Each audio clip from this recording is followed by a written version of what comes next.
Good morning class. हम प्रियंका। हमारा chapter 1 चल रहा है। चैप्टर 1 में अभी हमने क्या पढ़ा? कंप्यूटर की हिस्ट्री के बारे में पढ़ा। आज हम पढ़ने जा रहे हैं कंप्यूटर की लैंग्वेज के बारे में। ठीक है, तो देखते हैं कौन कौन सी लैंग्वेजेस होती हैं। सबसे पहले हमें ये पता होना चाहिए कि लैंग्वेज क्या होती है। लैंग्वेज कम्युनिकेशन का तरीका होता है, मतलब कि हम जो भी बात करते हैं, एक दूसरे से कम्युनिकेट करते हैं, उसके लिए जिस वे का यूज़ करते हैं उसे लैंग्वेज कहा जाता है। ठीक है, आगे। Are means of communication. Normally people interact with each other through a language. Language क्या होती है? कम्युनिकेशन करने का एक वे होती है। ठीक है, जितने भी लोग होते हैं, पीपल होते हैं, वो एक दूसरे से लैंग्वेज के थ्रू ही कनेक्ट होते हैं। In the same way communication with a computer is carried out through a language. इसी की तरह कम्युनिकेशन हमारे कंप्यूटर से करना भी एक किसी लैंग्वेज के थ्रू ही हम कंप्यूटर से बात कर पाएंगे। देखो, हम जो ह्यूमंस होते हैं एक दूसरे से इंटरेक्ट करते हैं, वो नेचुरल लैंग्वेज कहलाती है या ह्यूमन लैंग्वेज कह सकते हैं हम उसको, है ना। बट कंप्यूटर तो एक मशीन है, कंप्यूटर ह्यूमन लैंग्वेज को समझेगा नहीं, तो हम कंप्यूटर से कैसे कम्युनिकेट कर सकते हैं ताकि उसे हम डाटा दें और वो उस पर प्रोसेस करके हमें रिजल्ट दें, आउटपुट दें। ठीक है, this language is understood by the both the user and the machine. जो लैंग्वेज होती है जिसे हम कम्युनिकेशन के लिए यूज़ करते हैं कंप्यूटर के साथ, वो दोनों को समझ आनी चाहिए, है ना। Both user and the machine, मतलब कि हमें भी समझ में आनी चाहिए और मशीन को भी। For this purpose different languages are developed for performing different types of work on the computer. इसी पर्पज को लेकर कई सारी लैंग्वेजेस बनी है, अलग अलग टाइम पे अलग अलग लैंग्वेजेस को डेवलप किया गया है। आगे, will you communicate with your computer in this language you speak, like English, Hindi, etc.? क्या आप आपके कंप्यूटर के साथ आपके लैंग्वेज के साथ कम्युनिकेट कर सकते हो? जैसे कि आप जो हिंदी इंग्लिश लैंग्वेज बोलते हो, आप वो कंप्यूटर समझ पाएगा क्या? No, because your computer will not understand any of natural languages for transfer of data and instruction. ये चीज़ मैं आपको बता चुकी हूँ कि कंप्यूटर हमारी लैंग्वेज नहीं समझता है। So there are computer programming languages specially developed to pass your data and instruction to the computer to do specific jobs. इसीलिए कंप्यूटर प्रोग्रामिंग लैंग्वेजेस बनाई गई ताकि हमारे जितने भी स्पेसिफिक जॉब्स होते हैं या हम कंप्यूटर के साथ जो भी वर्क करना चाहते हैं वो इजीली हो पाए, है ना। अब यहाँ पर एक वर्ड आया है प्रोग्रामिंग लैंग्वेजेस। इसका मतलब क्या होता है? तो देखो मैं समझाती हूँ। ये ब्लू कलर का बॉक्स है, इसमें लिखा हुआ है The set of specific instruction written for a particular task is known as a computer program. हमारे जितने भी इंस्ट्रक्शन होते हैं, जैसे कि हमें कैलकुलेशन करना है, ठीक है, कंप्यूटर में, तो हम क्या करते हैं? इनपुट देते हैं, कंप्यूटर इसे प्रोसेस करता है सीपीयू में एंड देन आउटपुट देता है। तो हम जो उसे इंस्ट्रक्शन देते हैं वो एक स्पेसिफिक इंस्ट्रक्शन होते हैं, ठीक है, जो एक पर्टिकुलर टास्क को करने के लिए दिए जाते हैं। ये कंप्यूटर प्रोग्राम कहलाता है ना। और इस प्रोग्राम को जिस वे में लिखा जाता है उसे प्रोग्रामिंग लैंग्वेज कहते हैं। ठीक है, every programming language has its own set of rules which are followed to obtain the desired result. Her programming language अपने आप में एक सेट होती है, मतलब स्टेप बाय स्टेप सही तरीके से उसे लिखा जाता है। जैसे कि इंग्लिश को करने, इंग्लिश समझने के लिए हमारे पास हमें पता होता है कि subject plus verb plus object होता है, इस तरीके के हम एक रूल फॉलो करते हैं। हिंदी में भी यही होता है, कर्ता प्लस कर्म, ये सब चीज़ें हमने पढ़ रखे हैं हमारी लैंग्वेज में। अब मशीन लैंग्वेज की भी बात करें तो वो कुछ इसी तरीके के रूल्स को फॉलो करके बनाई जाती है। ठीक है, these are known as the syntax of that particular program which must be followed to return the valid program. In rules को फॉलो करने के लिए, इन रूल्स को फॉलो करते हुए हम एक सिंटैक्स बनाते हैं, मतलब एक रूल का सेट बनाते हैं, ठीक है, हमारे पर्टिकुलर प्रोग्राम को फॉलो करवाने के लिए। अब यहाँ पर एक चीज़ है सिंटैक्स। सिंटैक्स क्या है? तो देखो यहाँ सबसे नीचे लास्ट में दे रखा है सिंटैक्स का term. The basically this is basically the structure of sentence. ये स्ट्रक्चर ही होता है सेंटेंस का, है ना, एक तरीके से स्ट्रक्चर ही है। Sentence have to follow certain structural rules in order to make sense. Structure को इस तरीके से सेट किया जाता है ताकि वो एक सेंस दे, है ना, वो एक ऑर्डर, उसे इस तरीके के ऑर्डर में दिया जाता है ताकि वो सही तरीके से परफेक्ट सेंस दे कि आपको काम क्या करना है, कंप्यूटर ये चीज़ समझ पाए।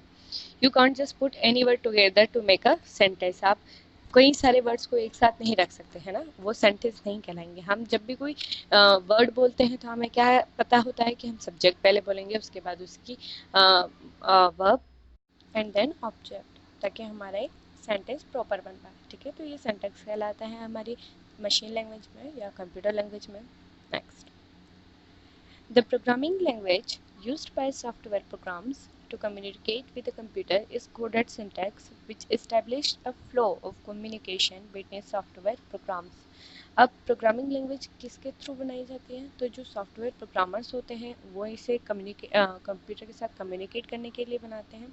अब ये ABCD या हमारे अल्फ़ाबेट्स में नहीं होती, ये न्यूमेरिकल होती है, मतलब नंबर्स में बनाई जाती है, एक कोड में बनाई जाती है, स्पेसिफिक कोड होते हैं इनके लिए। ठीक है, जिसमें कई सारे सिंबल्स वर्ड्स का यूज़ करके बनाई जाती है। ठीक है, this language helps to dictate commands to the computer for the processing of data. ये लैंग्वेज हेल्प करती है कंप्यूटर को आप जो भी इंस्ट्रक्शन दे रहे हो उसे समझने के लिए और उसको रिजल्ट तक लाने के लिए। ठीक है, डाटा को प्रोसेस करने के लिए भी।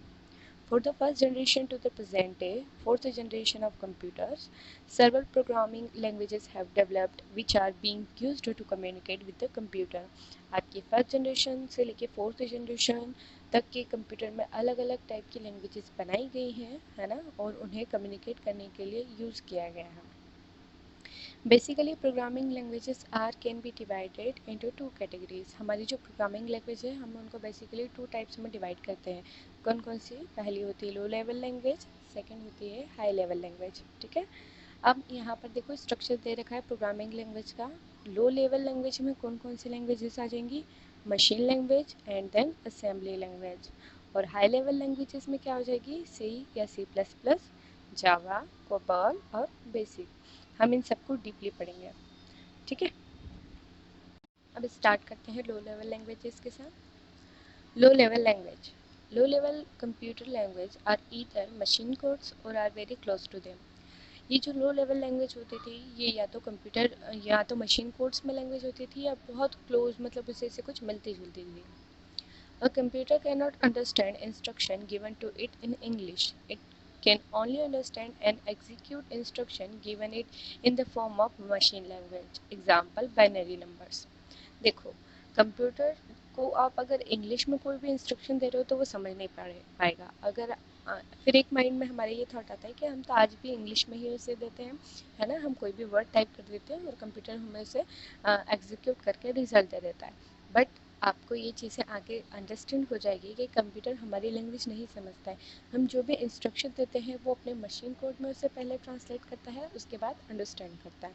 ठीक है, तो यहाँ पर यही बताया गया है कि कंप्यूटर हमारी इंग्लिश टाइप की लैंग्वेज नहीं समझता है, ये सिर्फ मशीन लैंग्वेज समझता है ना, यानी कि बाइनरी नंबर्स। आगे, there are two types of low level languages. दो टाइप की लो लेवल लैंग्वेज होती है, कौन कौन सी? मशीन लैंग्वेज और असेंबली लैंग्वेज। मशीन लैंग्वेज का यूज़ हमने किस जनरेशन में किया था? फर्स्ट जनरेशन में। ठीक है, Machine language is the only language that is understood directly by the computer. Machine language एक ऐसी लैंग्वेज थी जो सीधे कंप्यूटर को समझ में आती थी। इट मीन्स कि बाइनरी नंबर से बनी होती थी। अब बाइनरी कोड क्या होते हैं आगे समझाती हूँ। Actually, the language is written in a binary code of 0 and 1. Binary code या बाइनरी नंबर सिर्फ होते हैं 0 और 1। इन दो नंबर्स को बाइनरी नंबर कहा जाता है। तो जो मशीन लैंग्वेज होती थी वो किस तरीके से किसके फॉर्मेट में लिखी जाती थी? 0 और 1 के फॉर्मेट में। जैसे कि किसी का नाम है राम, तो कंप्यूटर को आप राम नहीं लिखोगे, कंप्यूटर से क्या पढ़ेगा? 11011, इस टाइप से कुछ कोड में ट्रांसलेट करके पढ़ेगा। ठीक है, अब आगे, a group of such digits is called an instruction and it is translated into a command that the central processing unit or your CPU understand. तो इन डिजिट्स का जो एक ग्रुप होता था उसे हम इंस्ट्रक्शन कहते थे और ये ट्रांसलेट सीधा होके सीपीयू समझ सकता था। मतलब ठीक है, सीपीयू अगर कोई भी आप कमांड दे रहे हो तो सीपीयू इसे डायरेक्ट प्रोसेस कर देता था, उसे ट्रांसलेट करने की ज़रूरत नहीं होती थी क्योंकि वो 0 और 1 के फॉर्मेट में ही लिखा जाता था। The symbol 0 stand for the absence of electric pulse and 1 for presence of an electric pulse. 0 जो होता था इलेक्ट्रिक पल्स की absence को बताता है और 1 क्या है? उसकी प्रेजेंट को बताता है। Machine language are used in first generation of computers. So the earliest programs were written in this language. It is difficult to read and write as it uses a binary system. It is extremely machine dependent language. So machine language is regarded as a low level language. अब machine language हमें पता है कि किस generation के computers में use की गई, फर्स्ट जनरेशन के। ठीक है, तो जितने भी प्रोग्राम्स लिखे गए थे उस टाइम में, या सबसे पहले जो प्रोग्राम लिखना शुरू हुए थे वो मशीन लैंग्वेज में शुरू हुए। अब इन प्रोग्राम्स को पढ़ना और लिखना काफ़ी डिफ़िकल्ट होता था क्योंकि बाइनरी सिस्टम में लिखे जाते थे। इट मीन्स सिर्फ 0 और 1 के फॉर्मेट में ही लिखे जाते थे। ठीक है, तो इससे आपको पहले खुद पढ़ना होता था, फिर उससे आप एग्जीक्यूट कर सकते थे। तो एक तरीके से आप बोल सकते हो कि ये जो लैंग्वेज होती थी पूरी तरीके से मशीन डिपेंडेंट, मतलब मशीन पे डिपेंड होती थी। ठीक है, सो इस लैंग्वेज को हमने क्या माना, लो लेवल लैंग्वेज माना। ठीक है, also the programs written in machine language are machine dependent as a particular machine language can be used on only one type of computer। अब जैसे कि ये प्रोग्राम मशीन लैंग्वेज में लिखे गए तो सिर्फ कोई पर्टिकुलर कंप्यूटर ही इसे पढ़ सकता था।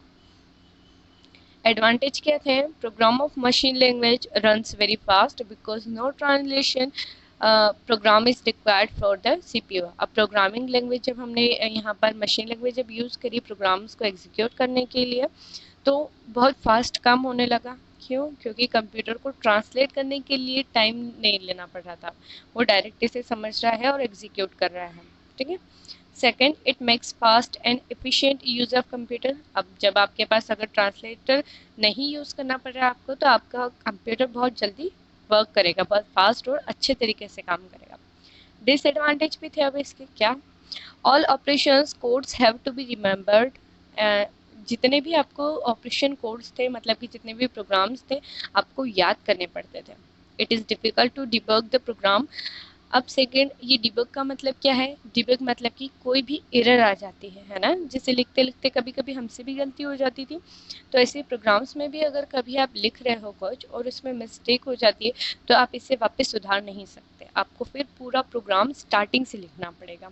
ठीक है, तो ये काफ़ी डिफ़िकल्ट और बहुत मुश्किल होता था इस लैंग्वेज को याद करना और एग्जीक्यूट करना। असेंबली लैंग्वेज जिसे सेकेंड जनरेशन में यूज़ किया गया था। Assembly language is a set of codes that can run directly on the computer processor. This type of language is most appropriate in writing operation systems and maintaining desktop application.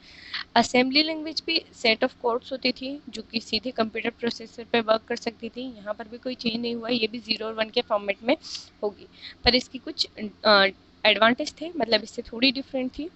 This type of language is most appropriate in writing operating systems and maintaining desktop applications। ये जो language थी ये सबसे ज़्यादा useful इसलिए हुई, मतलब first generation से ज़्यादा यूज़फुल इसलिए हुई क्योंकि हम इसमें जो ऑपरेटिंग प्रोग्राम्स लिख सकते थे वो हमारी डेस्कटॉप के प्रोग्राम्स को मेंटेन करने में काफ़ी हेल्पफुल हो रहा था।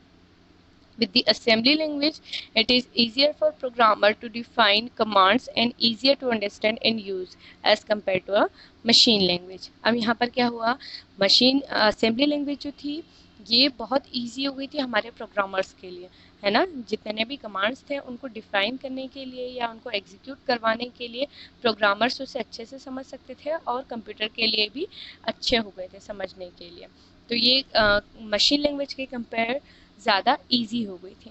ठीक है, आगे, in the assembly language the operations codes and operands are given in the form of alphanumeric symbols instead of 0 and 1। अब यहाँ पर क्या हुआ, असेंबली लैंग्वेज में हमने 0 और 1 के जगह किसको जगह दे दी, अल्फा न्यूमेरिक्स कोड को, मतलब कि जिसमें अल्फ़ाबेट्स भी थे और नंबर्स भी थे। ठीक है, these alphanumeric symbols are known as mnemonic codes and can combine in a maximum of 5 letters combination।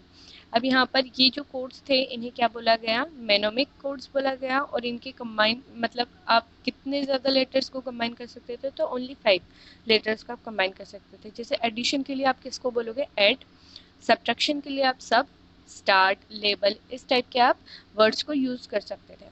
It is because of feature that assembly language is also known as symbolic programming language. ठीक है, इन हर एक languages के जो नाम हैं उन्हें याद रखना है। जैसे असेंबली लैंग्वेज को आप क्या बोलते हो, symbolic programming language. Machine language को आप क्या बोलते हो, फर्स्ट जनरेशन लैंग्वेज भी बोलते हैं। अब असेंबली के हम एडवांटेज और डिसएडवांटेज देख लेते हैं।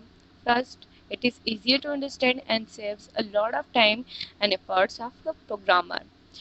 ये जो लैंग्वेज होती थी ये समझने में काफ़ी आसान होती थी, इसलिए काफ़ी सारा टाइम बच जाता था और प्रोग्रामर्स के एफर्ट्स भी बच जाते थे। It is relatively easier to correct errors and modify programs instruction. अब इसमें लिखे गए प्रोग्राम्स में अगर कहीं भी गलती हो जाती है तो आप उसे आराम से मॉडिफाई या सुधार सकते थे। ठीक है, डिसएडवांटेज क्या हुआ है, like machine language it is also machine dependent. ये लैंग्वेज भी क्या हुई, मशीन लैंग्वेज की तरह ही मशीन डिपेंडेंट हो गई। Second, it is a machine dependent, the programmer return for one computer can not run on the another computer. It means कि आप अगर किसी एक कंप्यूटर पे इस लैंग्वेज को या इस प्रोग्राम को एग्जीक्यूट कर रहे हो तो वो किसी दूसरे कंप्यूटर पे नहीं चलेगा। ये सबसे बड़ी इसकी डिसएडवांटेज बोल सकते हो आप इसे। आगे high level language. High level language कब से स्टार्ट हुई, थर्ड जनरेशन से। A type of language that is close to human language is called a high level language। ऐसी लैंग्वेज जो हमारी लैंग्वेज से काफ़ी मिलती जुलती है इसे हाई लेवल लैंग्वेज बोला गया। These languages use format that are similar to English। ये लैंग्वेजेस के जो फॉर्मेट होते थे ये 0 और 1 ना होके या अल्फा न्यूमेरिक ना होके कैसे थे, हमारी इंग्लिश के सब्जेक्ट इंग्लिश के वर्ड से ही सिमिलर थे। The purpose of developing high-level languages was to enable people to write programs easily in English language। जो हाई लेवल लैंग्वेज को डेवलप करने का पर्पस था या एम था वो ये था कि जितने भी लोग हैं वो प्रोग्राम्स इजीली बना पाए या इजीली समझ पाए, है ना। It is designed in such a way so that it is easier to use, more abstract and more portable। इस मशीन लैंग्वेज या हाई लेवल लैंग्वेज को इस तरीके से बनाया गया कि काफ़ी इजी हो, यूज़ करने में पोर्टेबल हो। ठीक है, some popular high languages are C और C++, Java, BASIC, Fortran etcetera. ये कुछ हाई लेवल लैंग्वेजेस के नाम हैं जिन्हें आपको याद करना है। High level languages are simple language that use English and mathematical symbols like plus, minus, percent, divide, etc. Each instruction in the high level languages is translated into many machines languages instruction that the computer can understand। High level language जो होती थी वो कई सारी चीज़ों से बनती थी, जैसे कि इंग्लिश के वर्ड से और मैथमेटिकल सिंबल से मिलके बनी होती थी। हर एक इंस्ट्रक्शन को जो ट्रांसलेटर था वो ट्रांसलेट करता था, तब जाके मशीन लैंग्वेज में वो कन्वर्ट होते थे और देन उसके बाद कंप्यूटर समझ जाता था। एडवांटेज क्या हुए, it is simple and a user friendly language. ये बहुत सिंपल थी और यूज़र फ्रेंडली थी। इट मीन्स कि आप इसे आसानी से समझ सकते थे। They required less time to write, बहुत कम टाइम में आप इसे लिख सकते हो। Programs develop in high languages are easy to modify and can be run on any computer. आपके थ्रू जो भी प्रोग्राम या तो जो भी प्रोग्रामर्स होते थे वो इन प्रोग्राम्स को आराम से बना सकते थे, आराम से मॉडिफाई कर सकते थे और आप किसी भी कंप्यूटर पे इसे चला सकते थे। डिसएडवांटेज क्या हुए, high level language has to translate into the machine language by a translator which takes up time। It provides programming facilities for performing certain operations। क्या होता था, अब फर्स्ट इसकी ये हुई कि हमको हाई लेवल लैंग्वेज के लिए ट्रांसलेटर की ज़रूरत पड़ गई, मतलब कि एक लैंग्वेज से दूसरी लैंग्वेज में कन्वर्ट करने के लिए। तो हम यहाँ पर हमारी लैंग्वेज दे रहे हैं। अब हमने तो अभी तक पढ़ा है कि कंप्यूटर इंग्लिश या हमारी कोई भी ह्यूमन लैंग्वेज नहीं समझ सकता, तो हमने इसके लिए बीच में ट्रांसलेटर कर दिया कि हम कंप्यूटर को हमारी लैंग्वेज में कोई इंस्ट्रक्शन देंगे, ट्रांसलेटर उसे मशीन लैंग्वेज या मशीन कोड्स में ट्रांसलेट करेगा, उसके बाद कंप्यूटर उसे आसानी से समझ पाएगा। तो इन चीज़ों में टाइम लगने लगा। Second, provides programming facilities for performing certain operations. ये क्या होता है, आपकी एक सर्टन कोई भी इंस्ट्रक्शन के लिए आपको सर्टन प्रोग्रामिंग फैसिलिटीज प्रोवाइड की जाती है। ये हमारी हाई लेवल लैंग्वेज हो गई। अब इसके टाइप्स पढ़ेंगे आगे।